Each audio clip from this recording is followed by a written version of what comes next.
conscious frequency which operates in your body. So now let us take a look at some of the scientific findings and of how the ancestral incompletions cause generational trauma. Now, let us understand the word generational trauma. This is the trauma that isn't experienced just by one person, but extends from one generation to the next. It can be taught or implied throughout someone's life from an early age.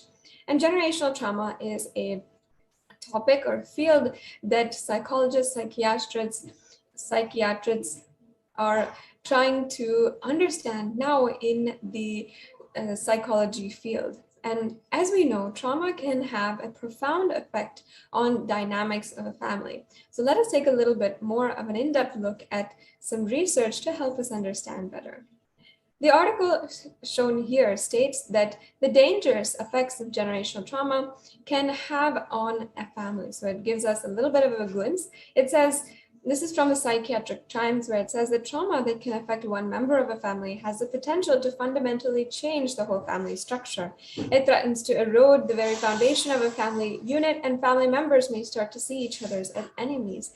Trauma has the power to make or break a family.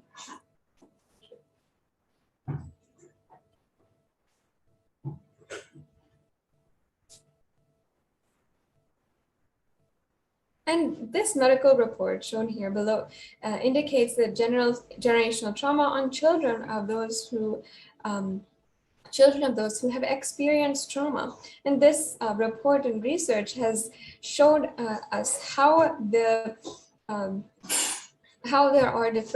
is a biological marker which differentiates between the children who have had generational trauma or who have traces of generational trauma and those who do not. So it says that one study of children of mothers exposed to childhood trauma, particularly emotional abuse, had higher nervous system activation. And they see this as a marker for vulnerability and anxiety, especially compared to the children whose mother had low emotional abuse.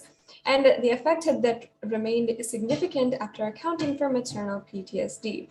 So this experiment shows us that the effects of generational trauma should not be downplayed. There is something that is being triggered, that is being passed down through generations when it comes to trauma and when it comes to our experience of trauma.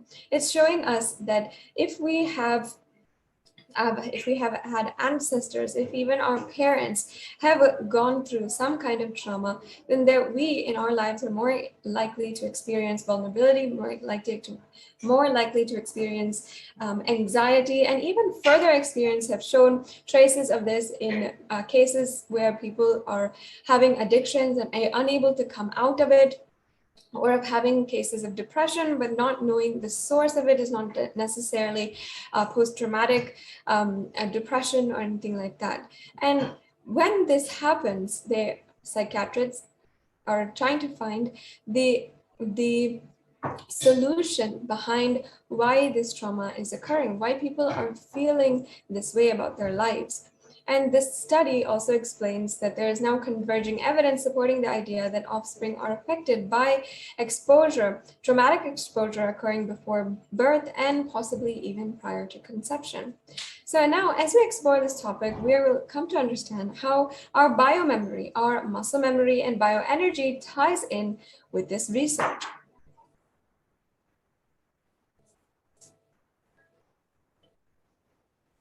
So the transmission of generational trauma from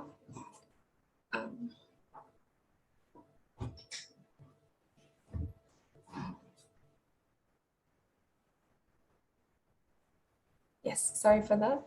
This transmission of generational trauma from parent to child has been proved in various other studies. For example, in 2019, an experiment conducted on mice had showed similar results, where the offspring has shown effects of trauma that their parent has been through. And we're now going to be seeing a little bit more about that experience, what it reveals to us, and what we need to understand. So after the experiment was carried out, it was found that even in mice, there are similarities on how generational trauma was passed down to offspring. And in the Science Journal, there's an article that is describing that early results on generational trauma are promising. We have overlapping findings with the mouse model. And in a preprint uploaded last month to the BioRiv, Manaswi and Javed, who are the researchers mainly on this experiment, documented changes in the levels of fatty acids in the orphan's blood and saliva that mimics changes in traumatized mice. So what they did is compare the children DNA to the DNA that has already been run in an experiment that has already been run on mice. And they found similar RNA alterations. So this means that there is a presence of similar biomarkers that suggest that comparable pathways are operating after trauma in mice and in children. So that shows us a little bit that there are different markers that can be tracked from generation from one generation to the next, and also across different species on trauma and how it is passed down. And even other research and studies have also confirmed the way in which transmission of trauma occurs, whether in human or in animal. And this is taking from our knowledge of biology and also how DNA is passed down. According to convention, this article says from Scientific American, the genetic sequences contained in DNA are the only way to transmit biological information across generations. Random DNA mutations, when beneficial, enable organisms to adapt to changing conditions, but this process typically occurs over many generations. And research and development has progressed greatly. Now recognizes that even within cultures, this generational trauma exists. In an article here, we're seeing about cultural trauma and epigenetic inheritance. It's saying that it has long been recognized that that experiences of parents and ancestors influence their future generations. Many cultural practices and ritual functions to transmit historical knowledge and experiences across generations. So it's showing us that there is a commonality between cultures, and many people have found this in even their research and psychology research on why certain communities are undergoing more depression than others, why certain communities are more vulnerable to addiction, and the members of their communities are more vulnerable to addiction or to even depression, or even to different forms of poverty.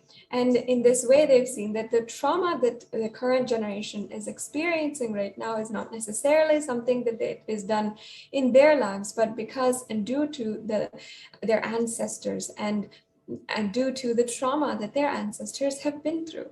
And if you take examples of perhaps the indigenous Native Americans, or even Hindus with a history of Holocaust, of genocide, we are now seeing the effects of that in our current generation, in the generation that is living now and trying to cope up, trying to heal their past life, their past and their ancestral trauma, and as well what they're going through right now in their lives. And modern day science has provided some solutions. They generally lead patients and lead these individuals to going to therapy.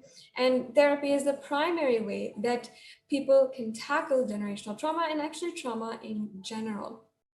And they use parent-child interaction therapy, child-parent relationship therapy, and different kinds of therapy that will help one address the generations before them, and will address the trauma that their previous generation has been through. So this is the way that modern science and the medicine system, institution of health, has addressed this generational trauma, as it has only now been recognized by the scientific community as well. But now let us take a look at the Hindu solutions for generational trauma. First of all, from time immemorial, Hinduism, Sanatana Hindu Dharma, has done vast research and development in this field. And while it is something that is very much new for the modern day science and modern day scientists. It is something, it's a science already established in the in Hinduism, and it's not only identified the root cause of generational trauma, but has also the solution, which is practiced in every Hindu family until today. And that is what brings us to understanding the solutions that Hinduism reveals. There are two main ways that Hinduism provides the solution for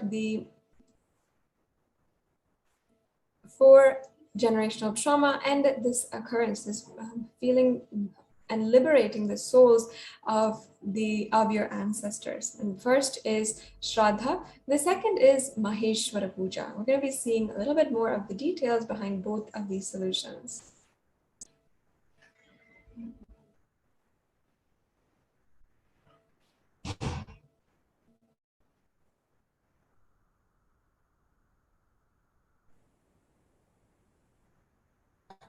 Yes. So before we go into what happens about after death, and what are the Hindu understandings behind what happens after a person dies? And of course, this is recognized in Hinduism as literally the way that the whole existence works, and how literally a soul will go from one body to the next. So when a person dies, first, his soul leaves the physical body. Then second, it moves from the physical body to the subtle body, which is called the Sukshma Sarira. And in the Sukshma Sarira, it stays for 3 kshanas, the gap between two thoughts. A kshana is defined as the gap between two thoughts, and the gap between two thoughts can be varied. It's not necessarily exactly one or 2 seconds. It's not necessarily a period of time, and it can vary across other individuals. Swamiji says that for even some of the Vedic rishis, the people who have been established in the Nirvikalpa Samadhi and the great experience of enlightenment, the kshana, this gap between two thoughts, can even be centuries. It can even be kalpas, billions of years, because they will be resting in that space of thoughtlessness.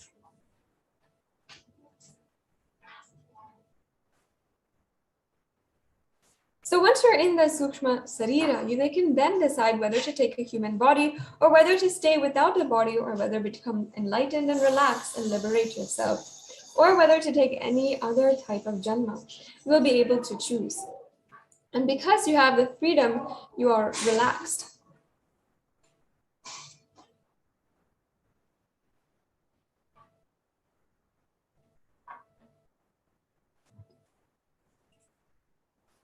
And if we have lived a restless life, we will stay literally only 3 microseconds. The kshana will happen extremely fast, and in the 3 microseconds, we'll not have time to choose about our next birth. We will just choose in a very haphazard way, and just whatever comes to our thought, just like that, we will choose.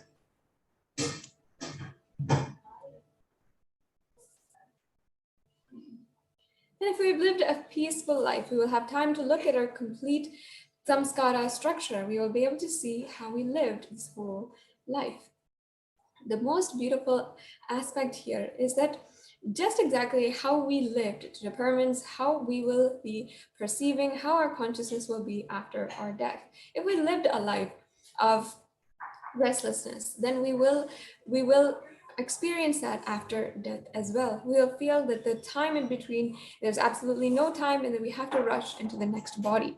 We'll be overwhelmed by the karmas that we have, by the samskaras that we have, and rush into the next body, and we won't consider whether it's an animal body, whether it is a human body, where this human body is. We won't consider anything at all. If we have lived a peaceful life, then if we had just had one glimpse of Nirvikalpa Samadhi with the initiation of the avatar, even then we will have the capacity, the strength and endurance to be able to take a step back and prolong that gap between two thoughts, the kshana, and be able to make a healthy decision about where we should go next. And in that way, we can even choose whom to be born to, our parents, and where we should be born, or where our parents are that we should be born to. We can choose so many things that can literally and ensure that we are living the life that we want and that we are fulfilling the karma, the prarabdha karma that we have. And now, many people have left their bodies in our lives and we are still left behind. That is when the last rites come into picture. Last rites are done to liberate the soul, to give a good farewell. And actually, if you are a person who is continuously bothering about the departed soul, that soul will not be able to continue on in its journey. It is a farewell that we are giving to that soul. We're just saying beautifully, yes, you have lived with us, that's wonderful and really great. Now it is time you can carry your life. And even though we may not be able to digest it right now, we respect your decision. And now Devi Parashakti has revealed what happens to the departed souls after they leave their body in a way that we all can understand. Devi Parashakti has said sometimes ancestors, based on their karmic deeds, may or may not be able to find the next body. They remain stuck in the form of Pitru. The Pitrus have their own heavenly place to reside, and it is called the Pitru Loka.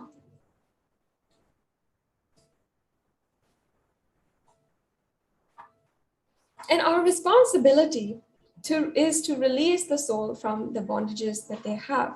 Offering libations of water until gingerly to the Pitrus, deceased parents and ancestors, to satisfy and elevate them to a higher spiritual plane is called the Pitru Tarpana. This Pitru Tarpana is done to give a beautiful farewell or to release the soul from bondages. And a historical example of performing the last rites, the very first and in this tradition is the king Bhagirath himself, and it also tells us this history of the river Ganga. Ganga is considered as a river which is there in the higher lokas. It is there in the Kamandalu of Brahma, means this is the energy, the water energy of the whole existence. And it is the king Bhagiratha who did so much of a penance in order to bring down the river Ganga and allow that water energy to be present on earth and to play a very, very crucial role in the liberation of our ancestors. You might have heard of thousands, if not millions of Hindus who go to Varanasi and other places where Ganga is there, Ganga is residing in order to liberate the souls of their ancestors and to perform their oblations towards their ancestors and to perform the duties as every Hindu holds. And this is the story of how that tradition originated with the king Bhagiratha. And it tells us a lot about behind also even generational trauma and the science of enlightenment just through the liberation of our Pitrus. So there was a king who was called Bhagiratha, and for some reason his forefathers, his Pitrus, had been stuck in the Pitruloka and unable to take a new body. These souls had continuously been struggling and suffering in the Pitruloka, and they were not liberated. And so they continuously were begging King Bhagiratha to help them in some way, do something in order to liberate them. So the king decides that, yes, I have to do something to liberate them. And in order to, the king takes up intense tapas. In the Bhishma Parva of chapter 6, verse 4 of Mahabharata, King Bhagiratha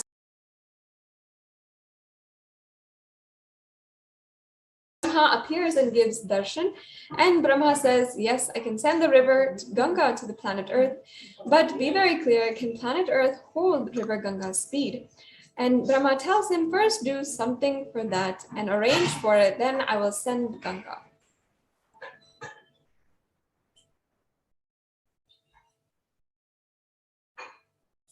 So then again, King Bhagiratha starts doing penance, and this time for Bhagavan Paramashiva.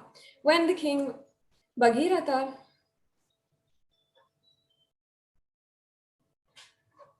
So the king Bhagiratha explained that now Lord Brahma accepted to send the river Ganga to the planet Earth, but he says the whole planet Earth will be washed away. So please, Paramashiva, can you please do something in order to protect us? You have to take care of us. And this is the request from Bhagiratha to Paramashiva.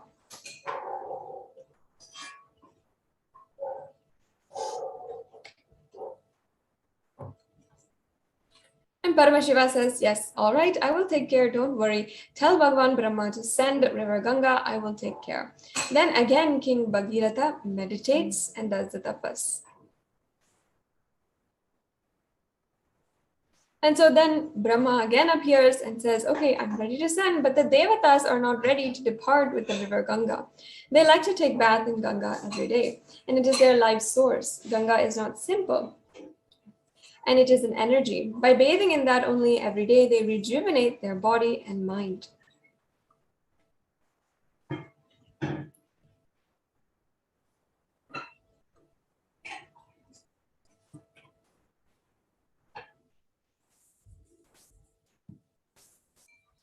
So the king Bhagirath says, yes, okay, all right, I will arrange all the facilities for the Devatas to stay on the planet Earth, just on the banks of the river Ganga. I will create cities where all the gods and goddesses can live and have bath every day and have their regular routine as they have in other lokas, as they have in the Brahma Loka.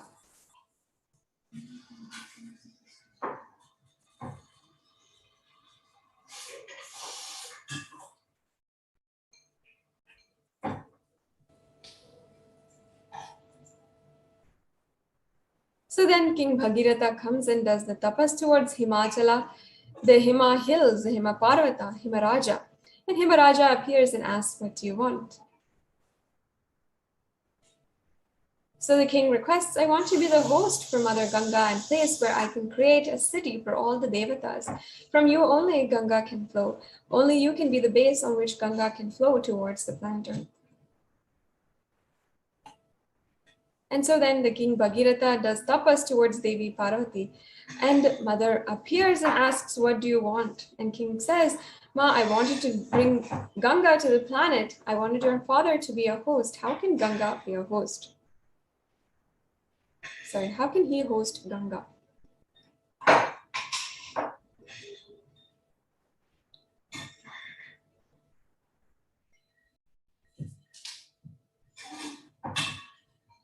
And Devi Parvati says, I am she is me. She says, River Ganga is the feminine aspect of me and I am the mother aspect of her. Then she goes and tells Himaraja, the host, to host her, and Himaraja accepts.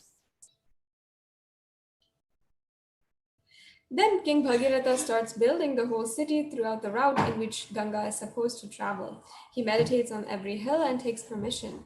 He prays to every hill. Every hill says, yes, I will give the way for Ganga. And so the whole route in this way is cleared. Then he goes and prays to Lord Kalabhairava, who is in charge of city of Varanasi. Kalabhairava appears and says, what do you want? And he says, please give us a way for Ganga. You should receive Ganga and give us the way. And Kalabhairava tells, surely I will give, don't worry, but this is such a holy city. Tell Ganga to take a full production of the city and go. Do production of the city and go. And Ganga accepts that. Bhagavan Kalabhairava's command and she takes the U-turn. Means the Uttarvahani. She is called the Uttarvahani in Kashi. Suddenly Lord Brahma comes up with the next trouble. He says that you meditated and propitiated all of the Devatas except Vishnu. Only then I can send Ganga. And then the king started meditating towards Lord Vishnu this time. And Vishnu also appeared and says, what do you want? The king shares, I wanted to bring Ganga to the planet Earth. Unless you agree, unless you give the blessings, it will not be possible. So please bless me. So Bhagavan Vishnu says, all right, bless you. Ganga will come to the planet Earth and she will come just out of my feet. Then he says a beautiful one more sentence. Whomsoever has realized the Vishnu Maya means a universal consciousness, whatever water comes out of their feet will be Ganga. From this world only the tradition of Pada Puja starts, and Pada Puja of enlightened masters starts from this tradition. So then the king meditates now towards Brahma, and Brahma appears with all his glory and compassion and blesses the Bhagiratha. Then he prays to Ganga and he does tapas towards Ganga and meditates and invites Ganga. And of course, Ganga, with all of her compassion at last, not only compassion, the wild energy, she just comes out of the Brahma's Kamandalu. With all the power, she straight away started moving towards the earth. The moment she came out of the Kamandalu and started moving towards the planet Earth, all the 14 worlds were shaken. Every Devata, all the Rishis, the Munis, they escaped from the planet Earth and ran away because they got frightened that the Pralaya is going to happen. They thought the end of the world was going to come. And with such a power, they simply ran away from their world and they escaped. And now Paramashiva beautifully appears and puts his head in between the Ganga. She straightaway lands in Shiva's head into the matted locks. And the next thing, she gets herself locked in the hair and she is locked. So, but then King Bhagirath is sitting and waiting for Ganga for one kalpa. What has happened? Already she has started, but she has not yet landed. What happened? So again, he meditates towards Paramashiva, and Paramashiva appears and says, yes, she's there in my head. Now what do you want me to do? And Bhagirath says, please just send her a little bit. Don't send the whole thing. And then Shiva says, oh, is it so? All right, then he moves one hair, and he does only one hair moves. And from that one hair gap, Ganga comes out and lands on the Himalayas. So let us understand the whole happening of Ganga from the dimension of the spiritual enlightenment. So actually, the whole happening is a metaphysical expression of Bhagiratha's enlightenment. The first thing is that Bhagiratha is tortured by the past samskaras and engrams, and that is the elders who are not liberated. Still, they are hanging around him. He's continuously tortured by the past samskaras and engrams. So Bhagiratha does tapas towards the creator of the whole universe, and he wants the knowledge, the energy to be flooded on him so that the engrams will be washed away and all the engrams will be destroyed. And one more important thing is that when Ganga came, she washed all the ashes of Bhagiratha's forefathers and liberated them.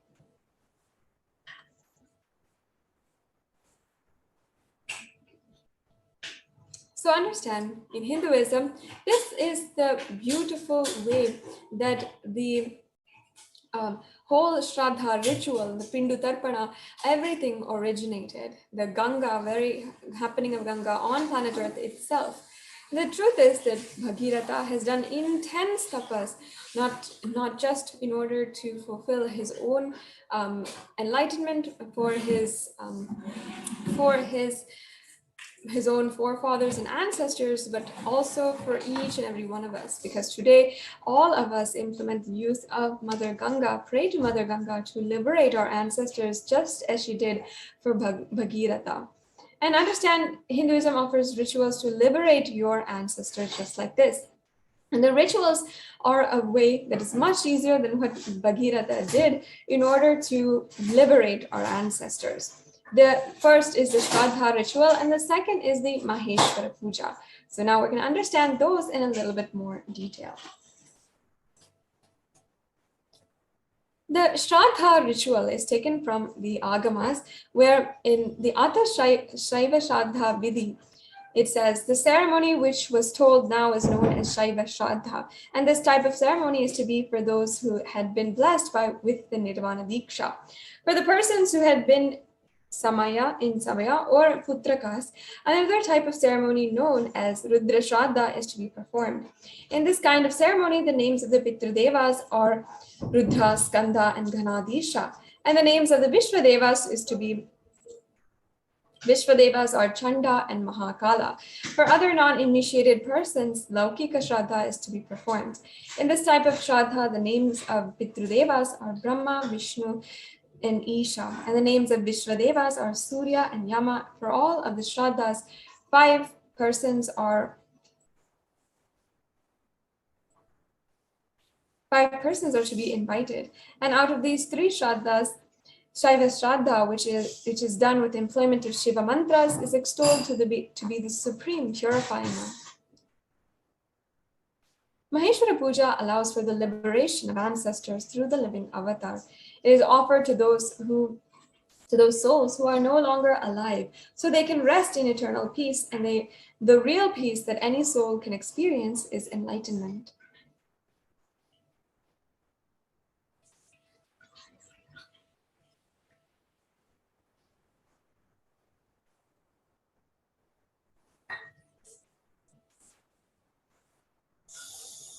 So now let us understand about Maheshwara Puja.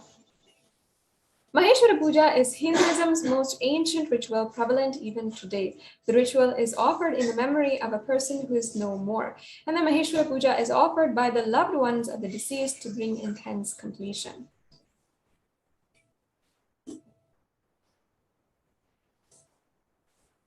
During the Maheshwara Puja, an incarnation completes on your behalf with the departed souls, and Maheshwara Puja bestows the performer with peace, completion, and emotional relief to smoothly recover from the trauma and the loss of a loved one. So completion means living and acting without any hangover of the past, words, or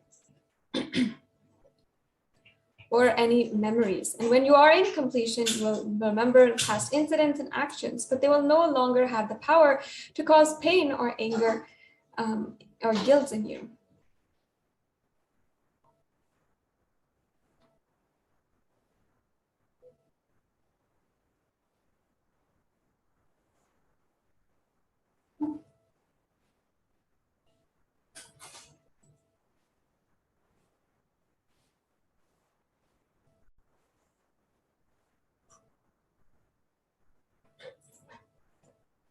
So during the Maheshwara Puja, your request for completion is offered in the form of bhiksha, or food to the avatar, an incarnation as per Hinduism.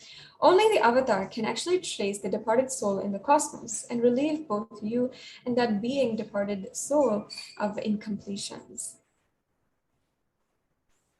And there is actually a verse from the Manusmriti, which talks about the departed souls who wait for their completion. It says, आसाधिम् अवधिम् कृत्वा पञ्चमं पक्षमाश्रितः काङ्क्षतानि पितरः क्लिष्टा अन्नमप्यावहं जलम्. The departed soul waits eagerly for the completion through the food and water during the Mahalaya Paksha, which is a fortnight of departed souls.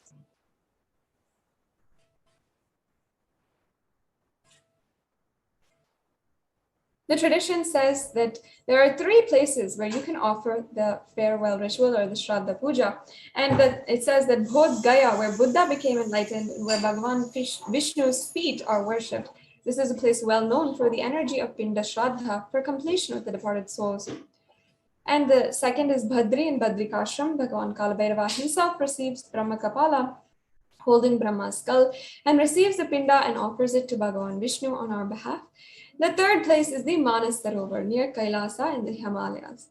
So these 3 places, all of them put together, is what is equivalent to the avatar offering completion during the Maheshwara Puja. The avatar is said to be all 3, the Brahma Kapala, Kalabhairava's body, and Vishnu's feet, Manas Sarovar, Badrikashram, and Bodh Gaya, during this Maheshwara Puja. So if it so happens that the departed soul has already taken the next birth, by offering the Maheshwara Puja, you will be relieving them and their karmas, and suddenly their soul starts progressing in their journey wherever he needs to progress. So the ritual is like completing the completions at both ends. It is a blessing of an incarnation when he sits and accepts the Maheshwara Puja. And there are many, many stories, many breakthroughs that people have had when they have offered this Maheshwara Puja. And we can go on and on telling the stories of how people have achieved completion through Maheshwara Puja. Today, we'd like to share with all the viewers one of those examples where a devotee has been able to offer the Maheshwara Puja, and she has a breakthrough in several different areas of her life. Not just in healing with her mother, who is the person on behalf of whom she had offered the Maheshwara Puja and who had been the departed soul, but also in her own life, in the aspect of finances, in the aspect of her relationship with her husband, in the aspect of her own time management. She found so much of completion just through the Maheshwara Puja, and it shows us really profound example of what we've been speaking about, how generational trauma is influencing us, how the Pitrus are in some way influencing us, and just the liberation of our Pitrus can do so much good for each and every one of us. So now let us watch that sharing, and then we'll be moving on and learning a little bit more about the about Maheshwara Puja. 大家好，我的名字叫梁冰飞，我是 Paramashivoham 课程35期的学员，从第36期开始一直在课程关怀组做志愿者。我想跟大家分享我在11月4日做了 Mahavala Puja 为祖先超度的仪式之后的一些感受。在 Paramashivoham 课程中，我学到的科学，也做了很多相应的练习。好，我就马上去联系了他，然后他也马上给了我回复。他那里还有那种就是黑白的，几十年前的那种大合影的照片。他是我妈妈的小学同学，大合影的照片里有我的妈妈的样子。我觉得这一切都是上师的安排，他让我知道我有这样的，还有这样的不圆满，让我愿意去臣服于上师，让他去帮我拿走我的不圆满。同时我也感受到了上师的爱和同修的爱，他们会帮助我圆满我的这些无力感。接下来我想讲一下我在参与完马哈瓦拉普加超度仪式之后的一些感受。在当时仪式的时候呢，我其实是有感觉到有一些能量的进入，我也一直在向上师去请求拿走我这个内心的无力感，圆满我内心的模式。当天呢，我参加完超度仪式之后，我走出家门的时候，我就发现自己的身体呢就轻盈了很多，就是从未没有的那种轻盈感，我也觉得很神奇我觉得可能是业力被拿走的那种感觉，就是这样的轻盈感吧。我在去星巴克买饮料的时候呢，我得到了一个这个1赠1的一个幸运问卷，就是随机的，1500人或者1000位顾客，里面会突然蹦出来这么一个，就是很随机的。虽然只是显化了一杯饮料，但是我会觉得自己是一个很幸运的人。当天晚上呢，我也一直感觉到自己呢是，已经是非常被治愈，已经一直在一个圆满空间里。我当时就鼓起勇气跟我先生说起了斯瓦米吉的事情。在此之前，我一直都不敢告诉他我在跟随尼辛亚南达大师学习的事情。因为什么呢？是我觉得我是对自己不够有自信，我怕他认为我是误入邪教啊。每当他问我的时候，虽然我家里也已经摆上了斯瓦米吉的像，但是然后我就会告诉他我在学习瑜伽，这是我的瑜伽老师。我也并没有跟他讲我在具体的还在学什么。但是在超度仪式之后呢，我就突然有一股很大的勇气。我跟他说我在跟随尼辛亚南达上师学习的事情呢，以圆满的空间跟他交流。然后我先生跟我说他觉得这是一件好事。然后我觉得自己这么多天这种就是不安啊、不自信啊，就是自己的幻象。我其实没有必要这么纠结在自己的这些内心不自信上面。通过跟我先生的这个交流呢，我也突然感到自己的这个内在空间有了很大的扩张。我曾经呢也认为我有一份全职的工作，然后还要参与志愿者的工作，然后还有自己的家庭，还有孩子要照顾啊。我觉得自己怎么会有那么多时间和精力呢？这真的是不可完成的、不可能的任务。我经常就是陷在这种时间的无力感里，然后我也是经常在这个手账上去记录一些自己的日程啊，然后就会越来越发现自己的时间的匮乏。但这次参加完超度仪式之后，我明显感觉到自己内心的空间的扩张。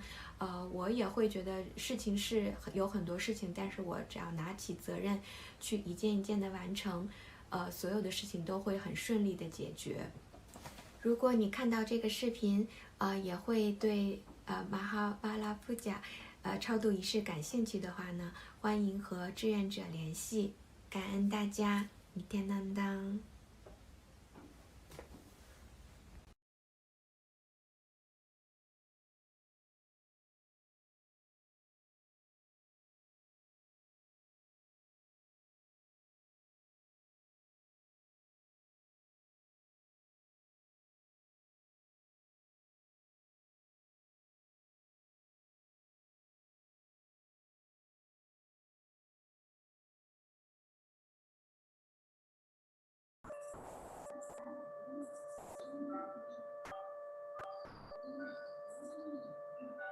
Yes. So as you can see, this devotee, a sincere devotee who had offered the Maheshwara Puja, having such amazing breakthroughs in her life in so many different ways. You can also offer the Maheshwara Puja, which is upcoming. There is a Maheshwara Puja twice a month happening. You can offer the Maheshwara Puja and have the same breakthrough. If you'd like to offer today, you can go to kailasamailer.com/sevas and offer the Maheshwara Puja. You can register for the next one, and this will ensure that you are registered and prepared, and you do have to ensure that your photographs are uploaded, the photographs of the departed soul on behalf of whom you are offering. So you can get all of those ready and offer the Maheshwara Puja and have this breakthrough in your life. See, in our history, the king Bhagirath had done such intense tapas towards Brahma, towards Paramashiva, literally negotiated with all of the gods and ensured to bring down the river Ganga in order to liberate his own ancestors. But for us, it is absolutely easy, as the incarnation of Paramashiva is here with us, and we can simply be able to offer this Maheshwara Puja and liberate the departed souls. So please visit kailasamailer.com/sevas in order to find out more information and also make the offering. And now we're going to be moving on into the next segment of today's program. As a continuation of our Jayanti celebrations, the celebrations of the Avatar Dinotsavam, the 45th Avatar Dinotsavam, celebrating the Avatar happening 45 years ago at this time. Let us see the various different proclamations, releases, and news from all over Kailasa, which has been offered at the divine lotus feet of the Supreme Pontiff of Hinduism on this auspicious occasion.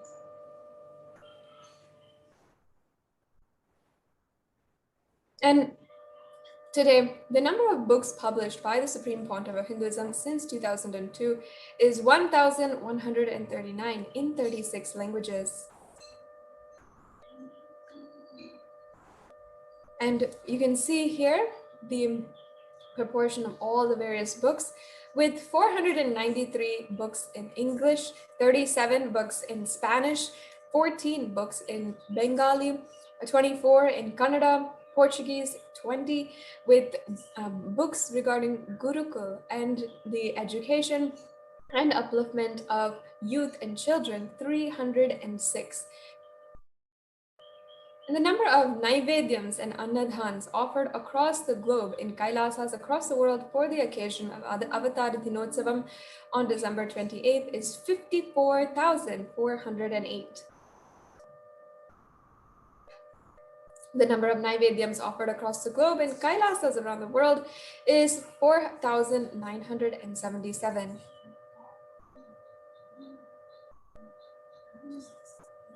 And Naivedyams offered globally in Kailasas is Kailasa in Tamil Nadu with 1,474 and Adi Kailasa Sarvagnapeetham with 1,300, and so many other Adinams offering globally the various different Naivedyams on this occasion.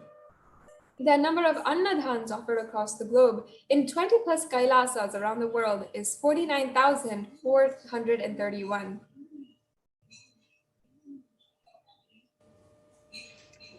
And you can see here the various different Annadans offered and the number of meals per Kailasa.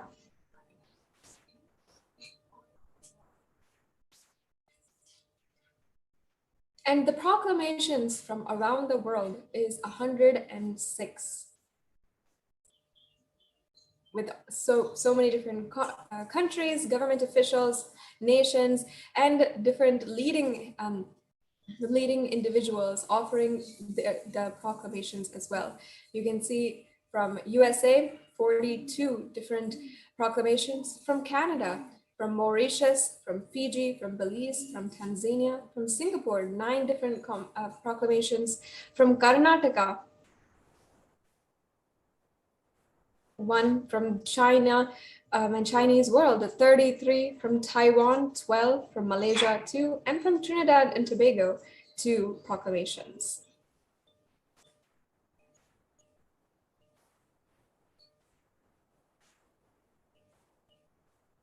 So now we'll be looking at the offerings of proclamations from the United States.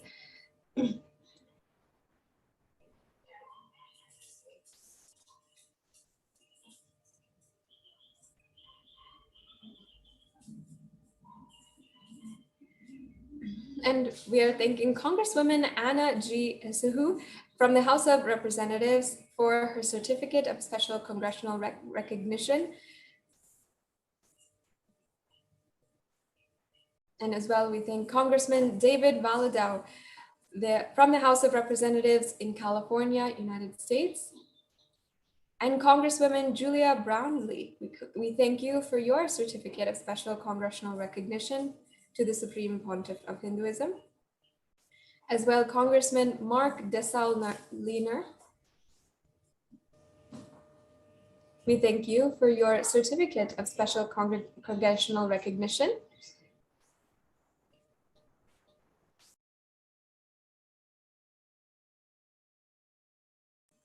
Yes, and we thank Congressman Jamie Raskin from the House of Representatives in Maryland, United States, for his certificate of special recognition presented to the Supreme Pontiff of Hinduism. And we thank Congressman Van Taylor from the House of Representatives from Texas in the United States for his congressional certificate to the Supreme Pontiff of Hinduism. And we thank Congressman John Curtis from the House of Representatives from Utah, United States, for his certificate to the Supreme Pontiff of Hinduism.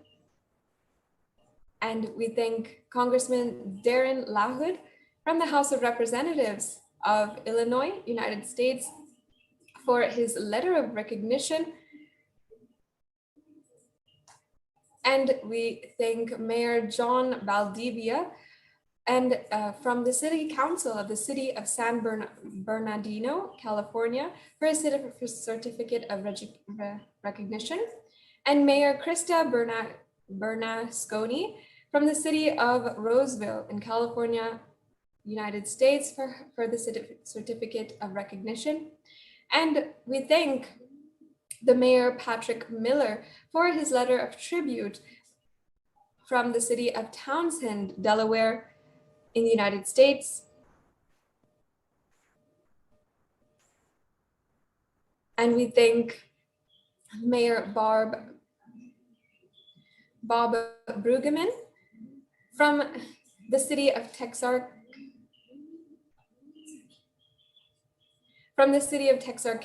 from Texas, United States, for his recognition. We thank Mayor Carolyn K. Rigo from the City of Delaware, Ohio, for her proclamation presented to the Supreme Pontiff of Hinduism. We thank the Mayor Larry Klein from the City of Sunnyvale, California, United States, for his proclamation presented to Kailasa in San Jose.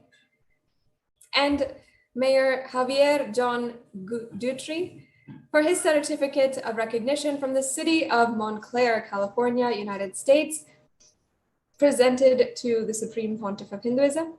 And we thank Mayor Chris Alahauzus from the City of Tarpon Springs in Florida, United States, for his certificate of recognition. And we thank Mayor Thomas M. Bernaby for his certificate of recognition and proclamation from the City of Canton. We thank Mayor Terrell L. Hill from Palatka, Florida, United States, for his proclamation presented to the Supreme Pontiff of Hinduism. We humbly thank Mayor LeVar M. Stoney from the City of Richmond, Virginia, from the United States, for his proclamation presented to the Supreme Pontiff of Hinduism.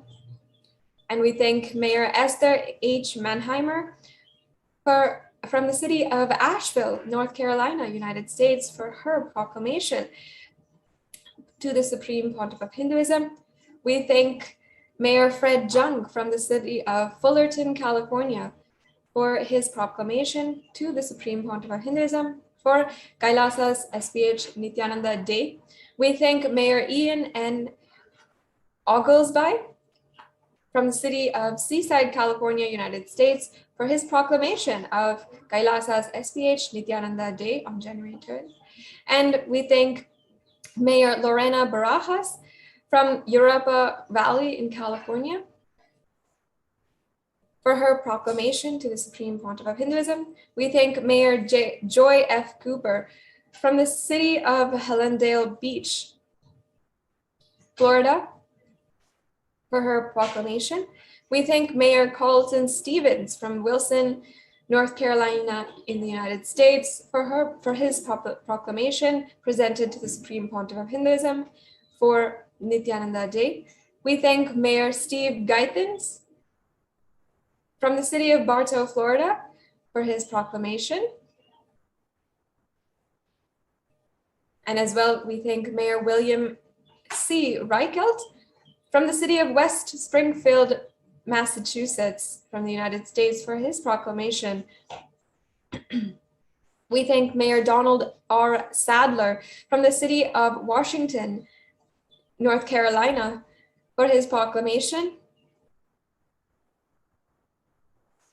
And as well, we thank Mayor John David Smith from the city of Winchester, Virginia, for his proclamation to the Supreme Pontiff of Hinduism. As well, we thank Mayor Sammy Phillips from the city of Jacksonville, Florida, United States, for his proclamation presented to the Supreme Pontiff of Hinduism and the proclamation of Kailasa's SPH Nithyananda Day. And Mayor H. William Mutz, the city of Lakeland, from the city of Lakeland, Florida, for his proclamation as well.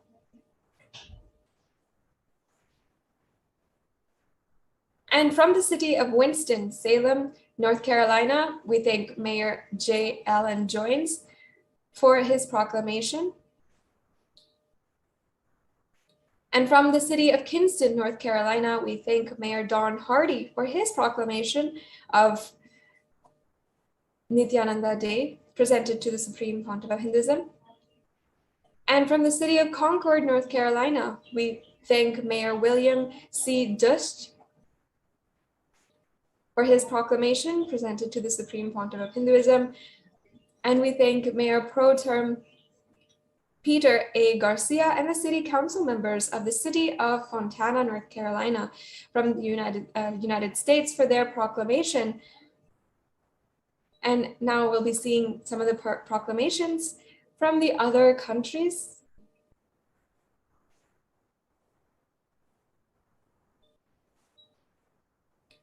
We thank Mayor John Tory from Toronto, Ontario, Canada, for his letter of greetings to the Supreme Pontiff of Hinduism on the occasion of Nithyananda Day, hosted by Kailasa in Canada. We thank His Worship Robert Mariano from Dengriga town in Belize for his proclamation.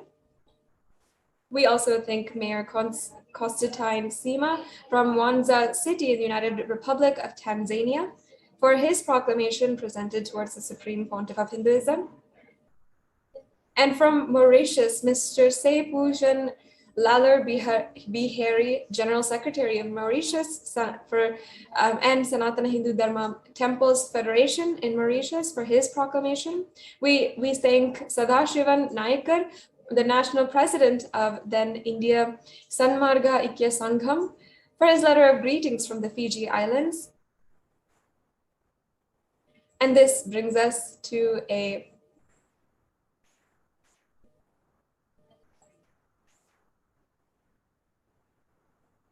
all of the various different offerings made. And we are thanking each and every one of the individuals that have given and presented to the Supreme Pontiff of Hinduism a proclamation on this day. And each and every one has recognized Kailasa's SPH Nithyananda Day, and who has recognized The Supreme Pontiff of Hinduism is a sovereign state of Kailasa, as sovereign of the sovereign state of Kailasa. And the Supreme Pontiff of Hinduism is continuing to expand all over the world, bring the spiritual services, the great teachings across the world to so many different countries, across so many different languages, and in order to help and enrich billions worldwide. And in this way, the Supreme Pontiff of Hinduism is continuously reaching out, continuously expanding the services of Kailasa through the books, through the service of free food, and as well through establishing the government relations in order to ensure the protection and bringing legitimacy to the nation of Kailasa and recognition to the nation of Kailasa, building diplomatic and government relationships in order to facilitate the growing and expanding services of Kailasa to enrich the whole world. So now we will be right back with you and continuing in today's program after a quick break.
having seen so many beautiful proclamations from around the world and offerings of more than 106 proclamations, declarations, and certificates in recognition of the Supreme Pontiff of Hinduism and the humongous amount of work that he has been doing. And each and every one of us, Kailasians across the world, and all of the viewers can remember and the amount of work the Supreme Pontiff of Hinduism has been doing even this past year. If we look at this year in review, we can remember back-to-back BHAVASAMADHI darshans of all of the gods and goddesses. We can remember Paramashivoham program, the various different programs that Swamiji has made available, satsangs and initiations for hours. Every single moment, every single day, the Supreme Pontiff of Hinduism has made himself available for each and every one of us to experience breakthrough this year and to continuously be guided. And we can offer the Pratyakshapada Puja as a deep, loving prayer towards the Supreme Pontiff of Hinduism out of our gratitude this year for the Supreme Pontiff of Hinduism for literally carrying us throughout the whole year. And we can ensure that we are taking this time to offer our gratitude at the feet of the Supreme Pontiff of Hinduism, having established Kailasa, the nation, for Hindus, just for us, and for each and every one of us to enjoy Sanatana Hindu Dharma and to live the enlightenment lifestyle. And make sure that you can even go to kailasamailer.com in order to make an offering, and you'll be able to get the next steps for how to make an offering and what is all the things that you need, as well as the method for the payment. And as it says in the Kularnava Tantra, chapter 12, verse 12, there is no mantra higher than the Paduka, no God higher than the Guru, no initiation higher than Shakti, and no merit higher than the Kula worship. In this very verse, it is telling us and teaching us that there is no God even higher than the Guru. So let us, on January 3rd, this Jayanti day of the Supreme Pontiff of Hinduism, offer the Pratyakshapada Puja to the Supreme Pontiff of Hinduism. Another verse as well, where it says, one should not approach royalty, the deity or the Guru, empty-handed. So as we are going to be having the darshan of the Supreme Pontiff of Hinduism on the auspicious occasion of January 3rd, you can offer the Pratyakshapada Puja as a beautiful offering of gratitude at the divine lotus feet of the Supreme Pontiff of Hinduism. So with this, we will now be moving into the most awaited part of the program, the Satsang, the Nithyananda Satsang, and each and every one of us can imbibe the powerful cognitions delivered to humanity for superconscious breakthrough by the Supreme Pontiff of Hinduism. We'll now be ending with the Purna Mantra. Om Purnamada Purnamidam Purnat Purnamudachyate Purnasya Purnamadhaya Purnamevavashishyate. Om Shanti Shanti Shanti. Bhagavan Sri Nithyananda Paramashiva Padukarpanamastu. Om Nithyanandam.